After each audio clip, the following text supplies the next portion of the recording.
Irmãos, nós temos falado sobre discipulado. Falamos na semana passada. Se você não estava aqui, você pode ter um rápido flashback aqui, ou então você depois pode acessar o YouTube da igreja, porque tem essa pregação lá.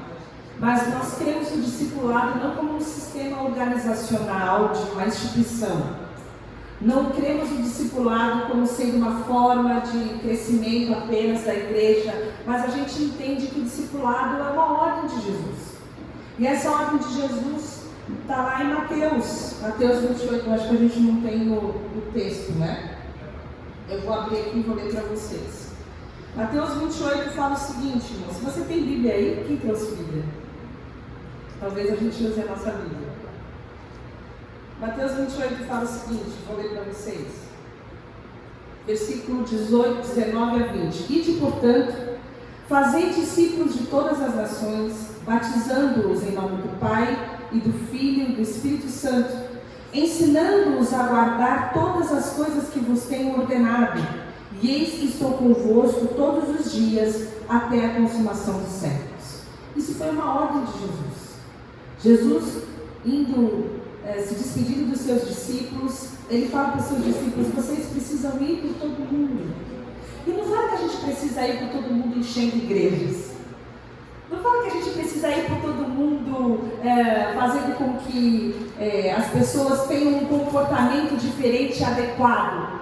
Mas ele fala que nós precisamos ir por todo mundo pregar o Evangelho e fazer discípulos. Então o discipulado tem essa conotação de que nós somos discípulos de Jesus, porque seguimos a Jesus, mas também todo o discipulado envolve ajudar alguém a seguir a Jesus. Então na semana passada nós vimos que existe algum custo para esse discipulado, que ser discípulo de Jesus exige uma decisão, e para a gente tomar essa decisão a gente precisa fazer uma escolha. Toda a nossa escolha ela é baseada em um custo que você calcula, não é? Tudo que você vai fazer, você mede prós e contras, deveria ser assim pelo menos, né? Eu lembro quando eu era jovem e eu estava muito em dúvida em alguma coisa, minha mãe falava: pega um caderno, no lado você põe prós, no outro lado você põe contra, e aí você vai poder ver melhor qual é o melhor jeito de você tomar suas decisões. E isso é calcular custos. E quando Jesus fala sobre isso para os seus discípulos, ele fala o seguinte: para você me seguir, existe uma exigência. Para você seguir a Jesus, você tem que ter um certo tipo de amor, você tem que ter um certo tipo de sofrimento, você tem que assumir um certo tipo de desapego.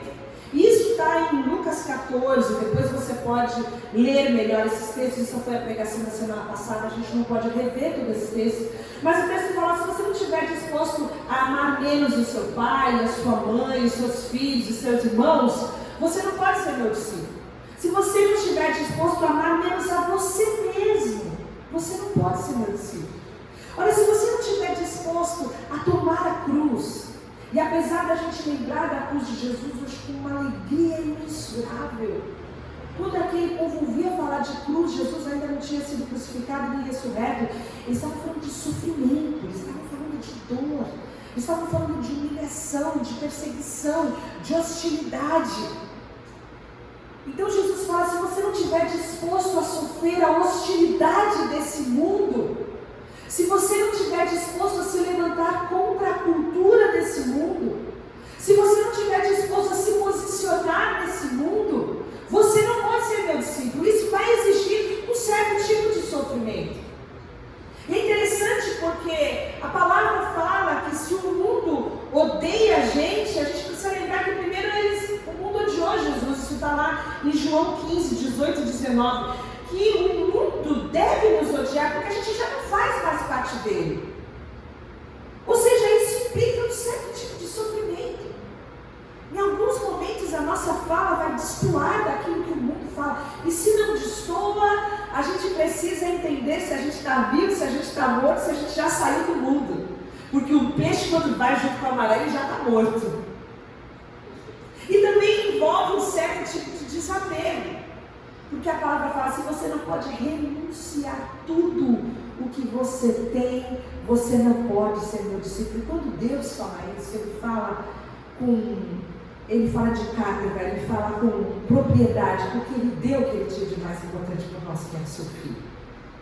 Por amor a nós, ele deu o que ele tinha de mais importante. Então fala, olha, você precisa entender que o reino de Deus é perder para ganhar, é você poder consagrar tudo aos pés de Jesus, não ter nada mais importante do que Jesus. E nós concluímos então a nossa pregação na semana passada com algumas pessoas que foram chamadas por Jesus, mas não estavam dispostas a pagar o preço.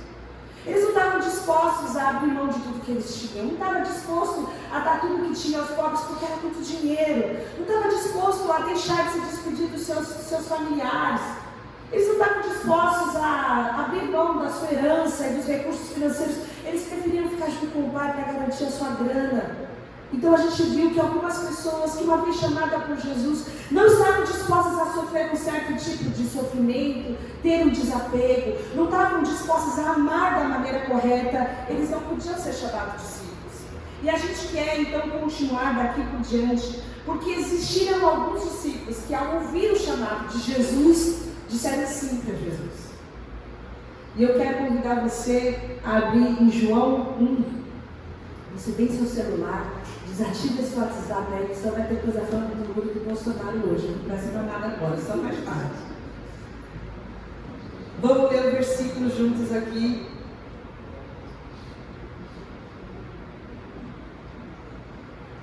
Preciso de uma Bíblia, Luísa. O versículo 35 diz o seguinte: no dia seguinte, João estava outra vez ali com 2 dos seus discípulos. João aqui é o João Batista. O João Batista, aquele que precedeu Jesus, aquele que andava no deserto com aquelas roupas estranhas, que comia gafanhoto com mel, você já sabe quem ele é. Esse sujeito, esse João Batista que foi decapitado, esse João Batista, ele tinha discípulos. Ele veio como um arauto anunciando que Jesus estava chegando, que o reino estava chegando. Desde o início ele falava sobre Jesus, e ele tinha alguns discípulos. E ele estava ali com 2 dos seus discípulos, e quando viu Jesus passar, disse: aí está o Cordeiro de Deus.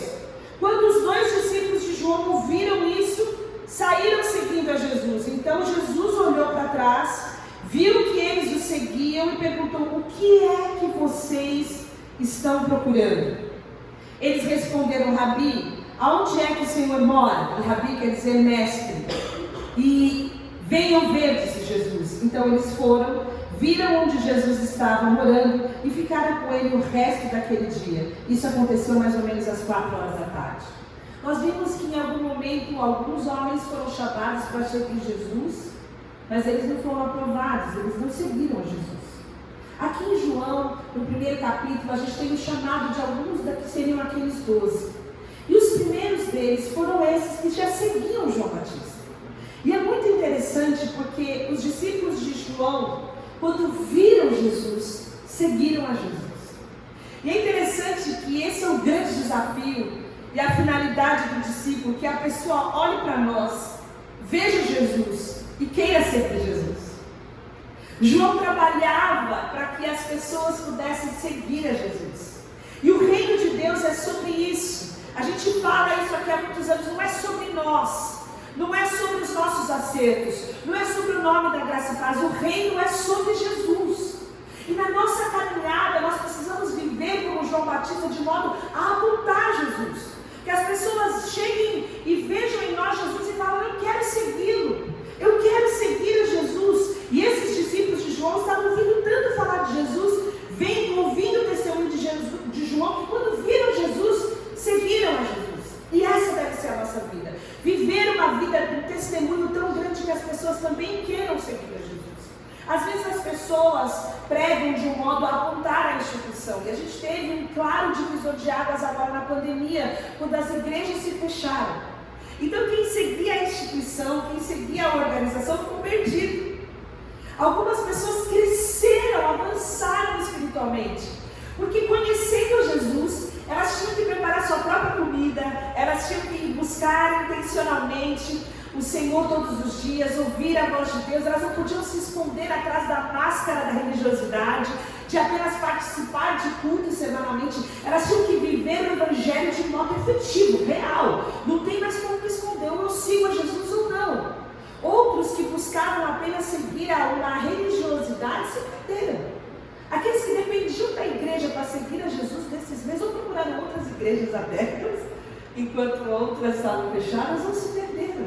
Porque nós levamos o nome de Jesus, nós levamos o Evangelho de Jesus, nós seguimos a Jesus. E quando nós chegamos diante desse contato que esses dois discípulos tiveram com Jesus, existe talvez a primeira grande pergunta que Jesus faz. E esse é o primeiro ponto importante da nossa pregação. Que para nós respondermos ao chamado de Jesus, nós precisamos responder a essa pergunta. Jesus vira para aqueles discípulos e pergunta: o que é que vocês querem? O que vocês buscam?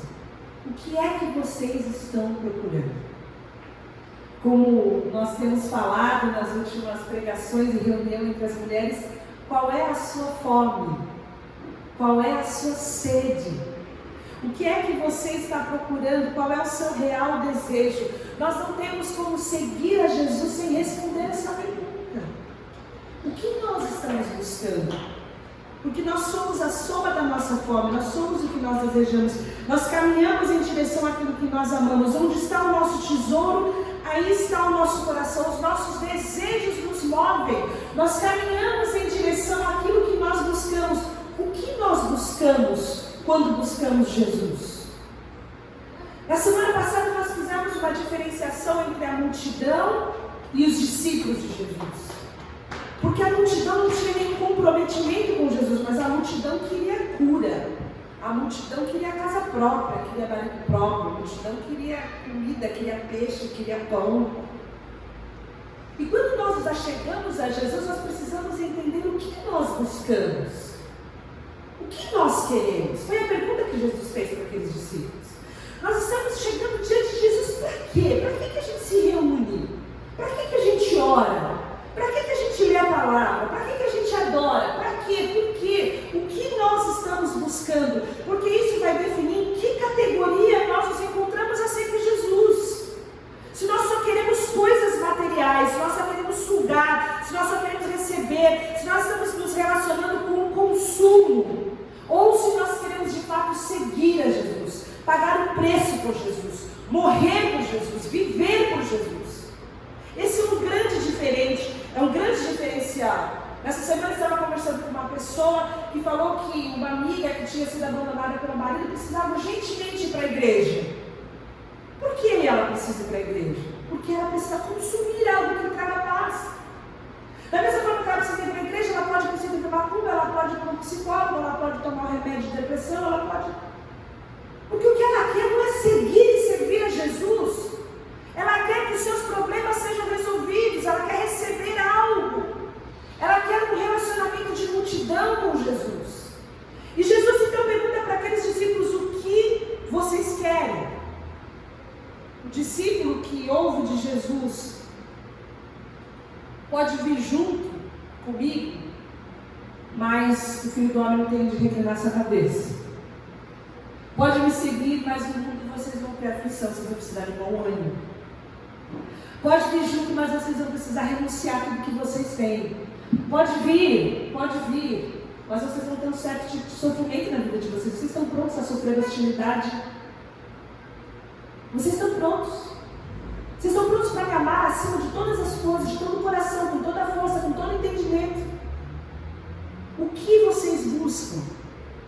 E os discípulos respondem: Senhor, onde o Senhor mora?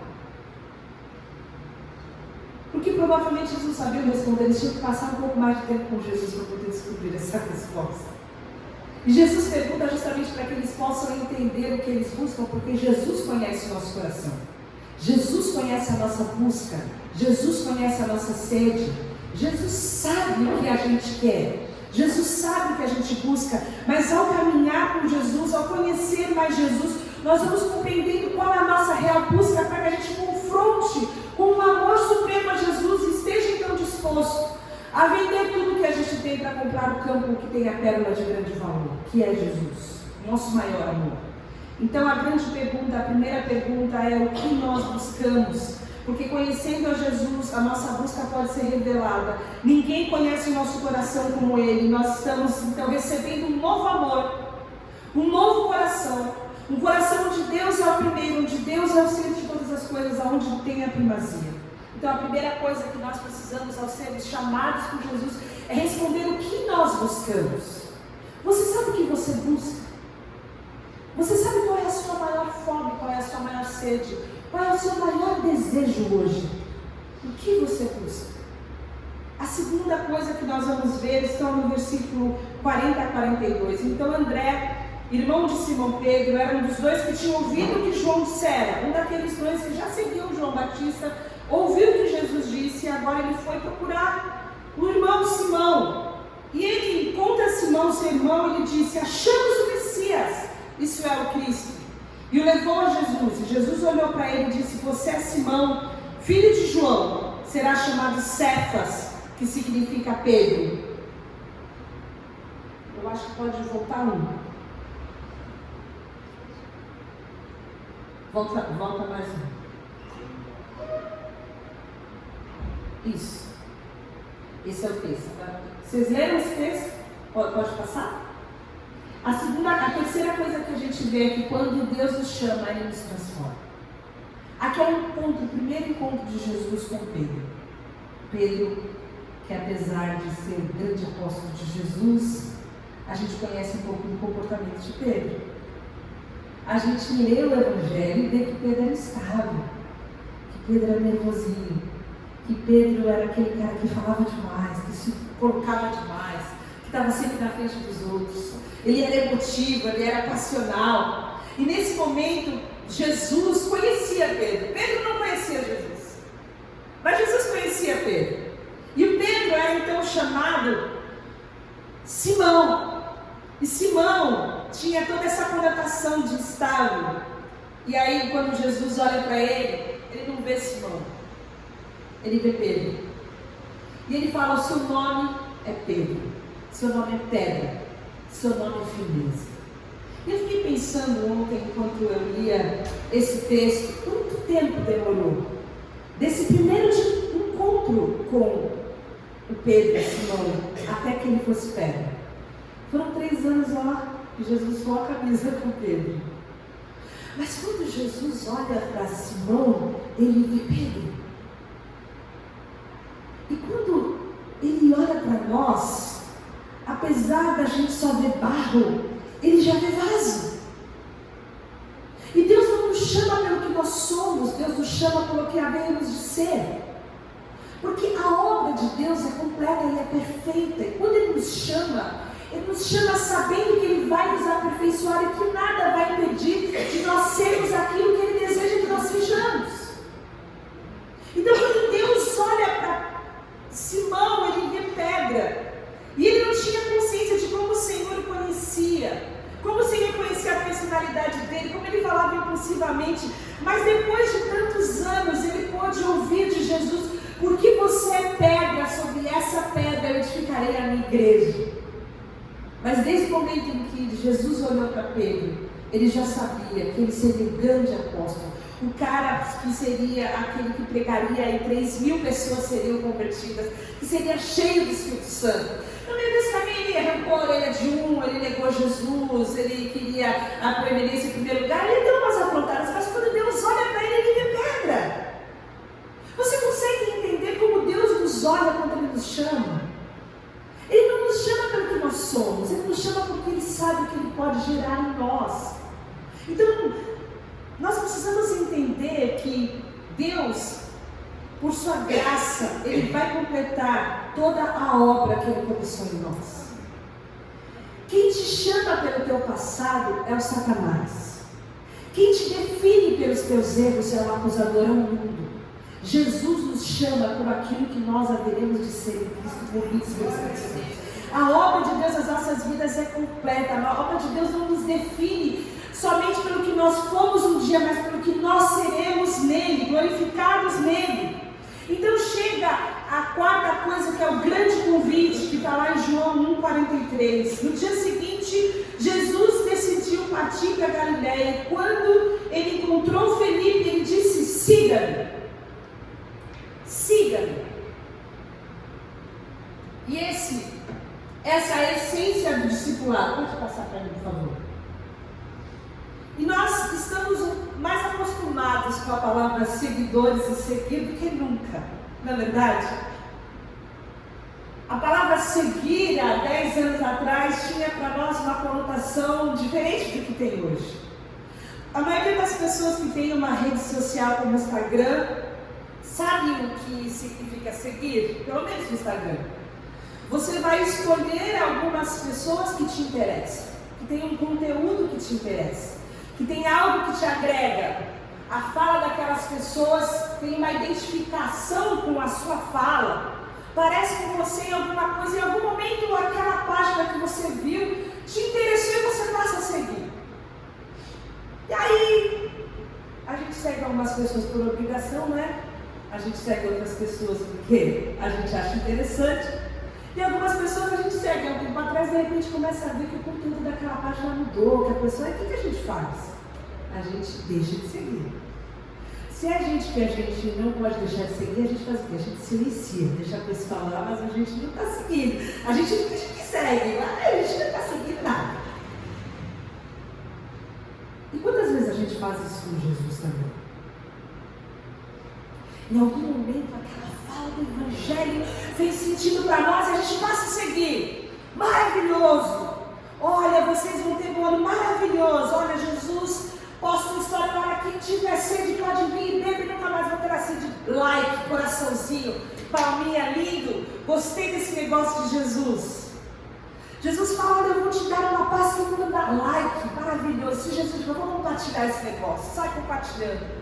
Olha, a paz que você tem de Jesus é maravilhosa, você precisa conhecer a Jesus.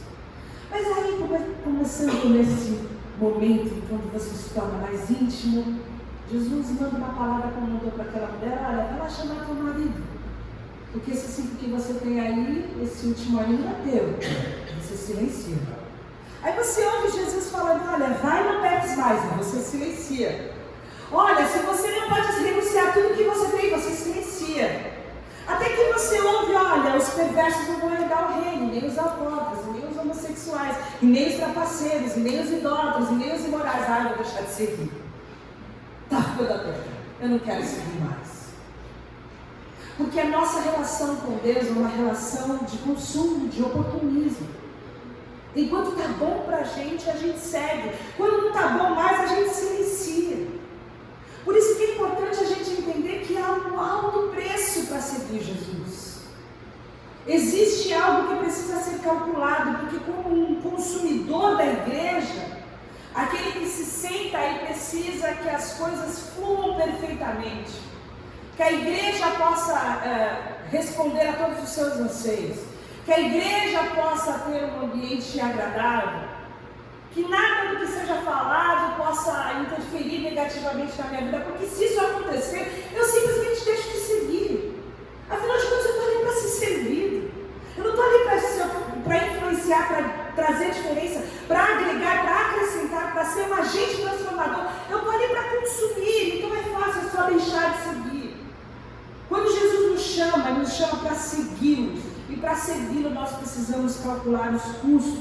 Mas não é só isso. Ele também traz para nós uma promessa. E aí a gente encontra o capítulo 11, versículos 47 e seguintes, que falam: ao ver Natanael se aproximando, disse Jesus: aí está um verdadeiro israelita em quem não há falsidade.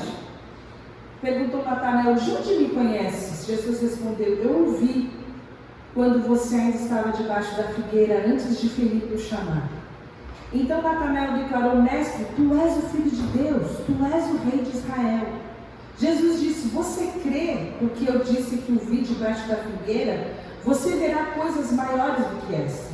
Então acrescentou: digo-lhes a verdade, vocês verão o céu aberto e os anjos de Deus subindo e descendo sobre o Filho do Homem. Aqui nesse momento em que Jesus encontra Natanael, quando Natanael se aproxima, Jesus também conhece Natanael. Jesus o chama nos conhecendo.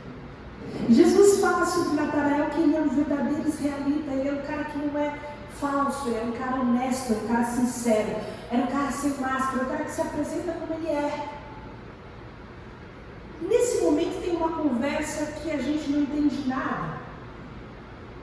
Porque Natanael pergunta: mas de onde você me conhece?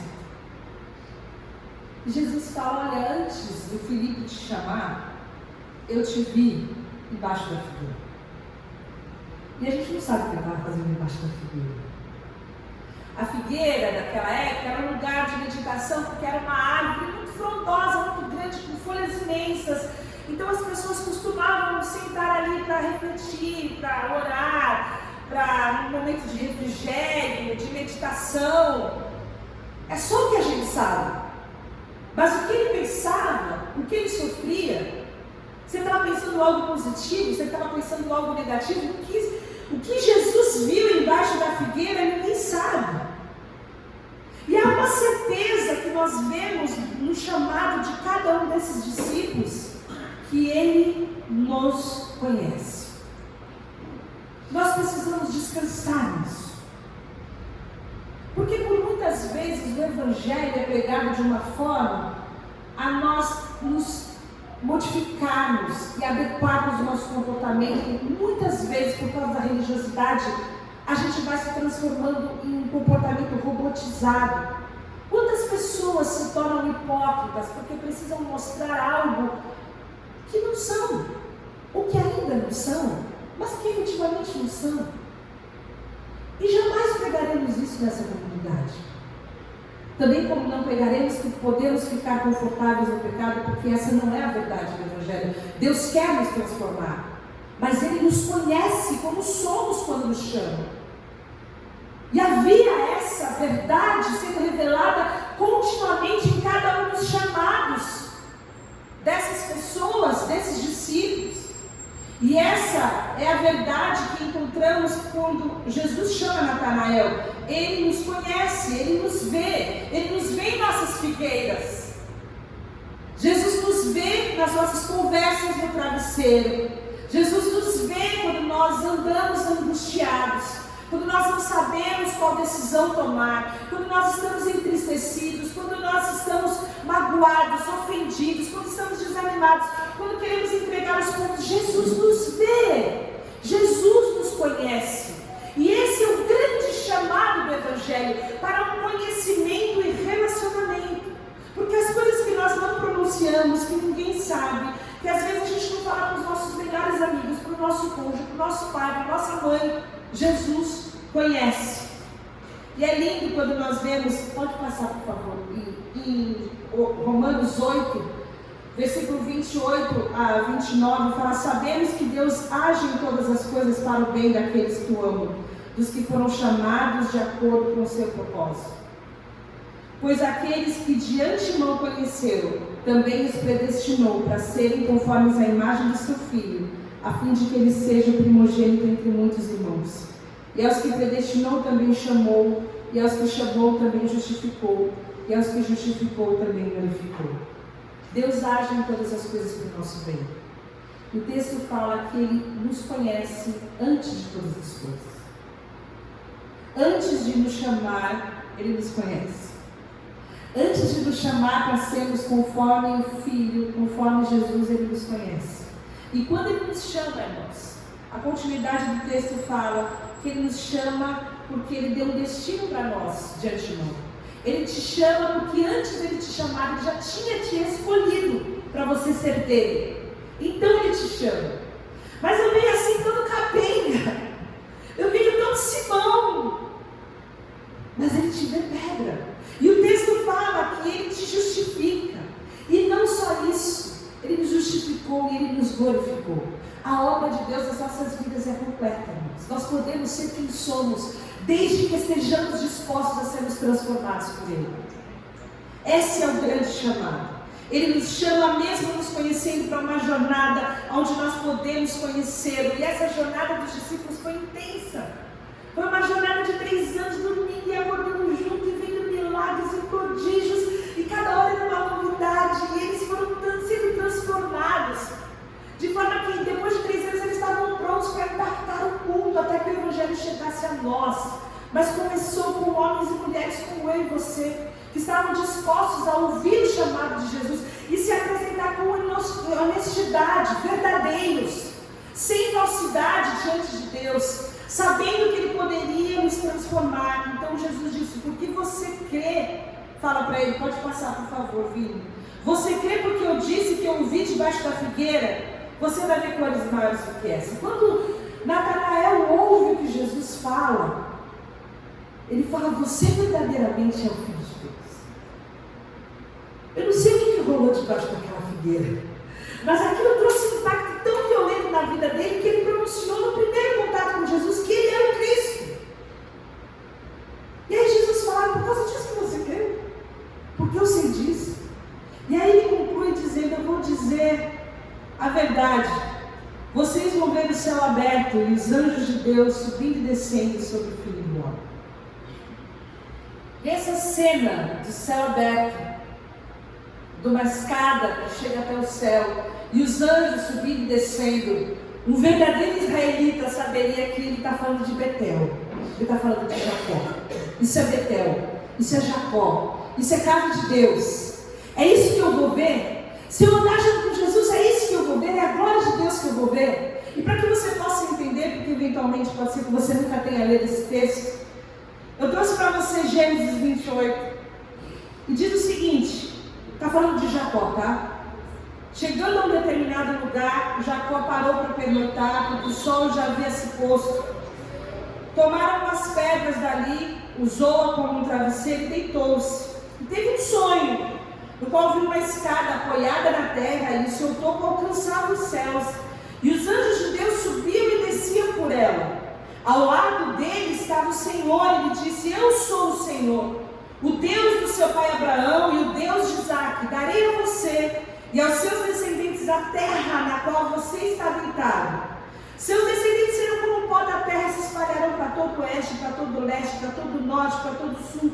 Todos os povos da terra serão abençoados por meio de você e de sua descendência.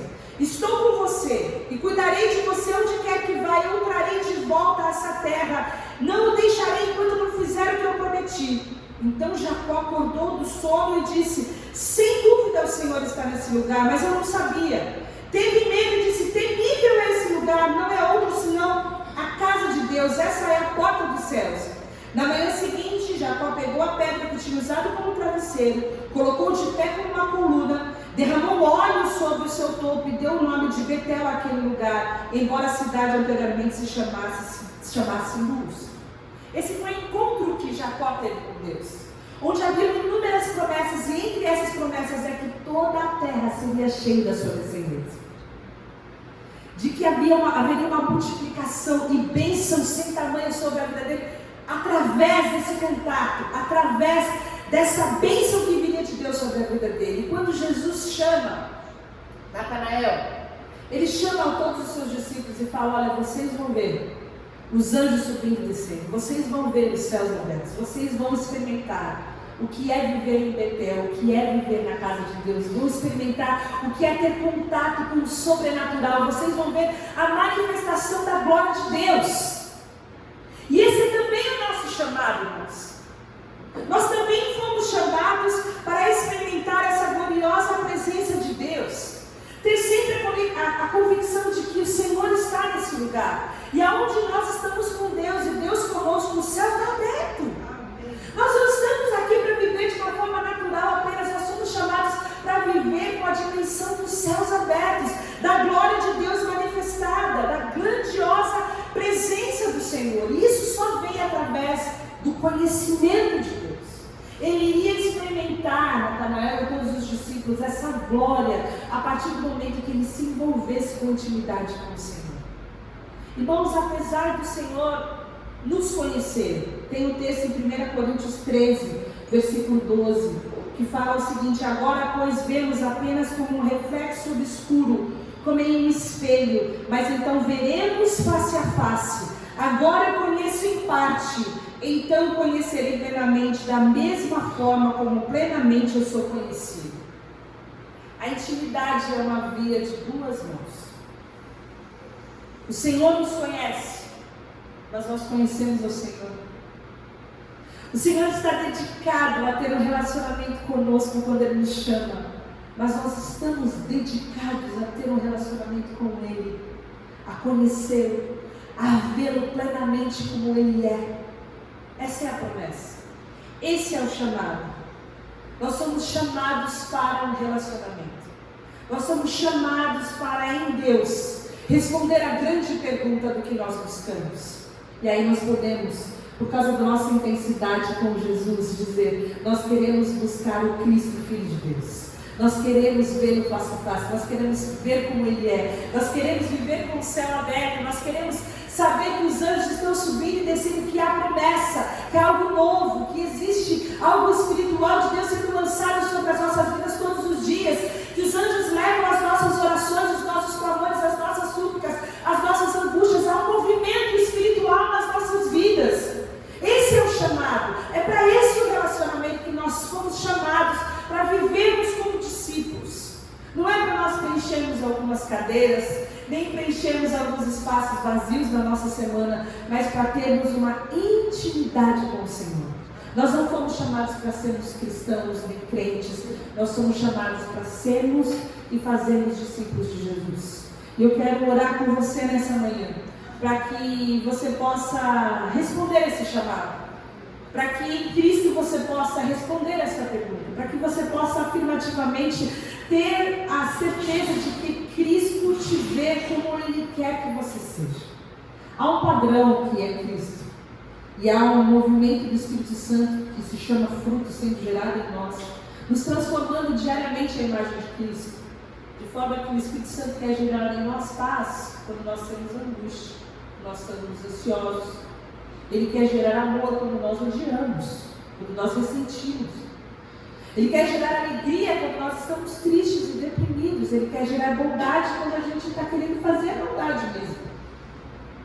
Ele quer gerar em nós a mansidão e o domínio próprio quando nós estamos absolutamente desafiados pela nossa carne, prontos para explodir e com isso magoar e ofender outras pessoas.